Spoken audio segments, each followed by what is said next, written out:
तर कोपरगावमध्ये देखील मतदान केंद्रावरती काहीसा गोंधळ निर्माण झालेला आहे। भाजप आणि राष्ट्रवादीच्या उमेदवारांमध्ये बाचाबाची झालेली आहे। मतदारांवरती उमेदवार प्रतिनिधी प्रभाव टाकत असल्याचा दोन्ही गटाकडून आरोप करण्यात आलाय। तर पोलिसांसमोरच दोन गटांमध्ये ही बाचाबाची झाली आहे। पोलिसांनी हस्तक्षेप करत दोन्ही गटांना आता मतदान केंद्रापासून दूर नेलेलं आहे। मतदार प्रतिनिधी आणि पोलिसांमध्ये काहीशी शाब्दिक चकमक देखील झाल्याचं पाहायला मिळालं। कोपरगावमधील एसजी महाविद्यालयातील मतदान केंद्रावरती काही काळ यामुळे तणावाचं वातावरण निर्माण झालेलं होतं आणि मतदान केंद्राच्या परिसरामध्ये दोन्ही गटाच्या समर्थकांची ही भली मोठी गर्दी आपण पाहतोय। कोपरगाव मतदान केंद्रावरचा हा सगळा प्रकार आहे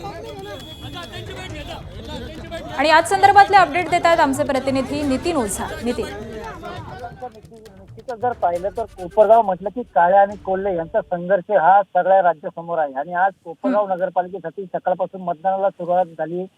तर सकाळच्या वेळेस संधी असल्यानं मतदान थोडं उशिरानं गर्दी वाढली आणि गर्दी वाढल्यानंतर जे उमेदवार प्रतिनिधी आतमध्ये प्रत्येक बूथवर आहेत ते एकमेकांवर प्रभाव टाकतायत, आम्हाला मतदान करा असं ते सांगताय, असा आरोप आता दोन्ही गटाकडून भाजप आणि राष्ट्रवादी या दोन्ही गटाकडून होतो। त्यामुळे काही काळ एसजी महाविद्यालयातील जे मतदान केंद्र आहे त्या ठिकाणी तणावाचं वातावरण निर्माण झालं होतं।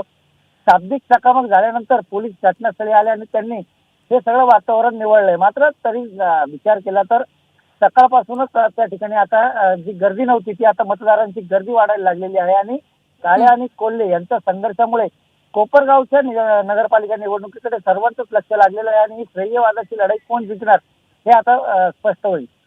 आकांक्षा, धन्यवाद नितीन या संपूर्ण माहितीसाठी। एबीपी माझा, उघडा डोळे बघा नीट।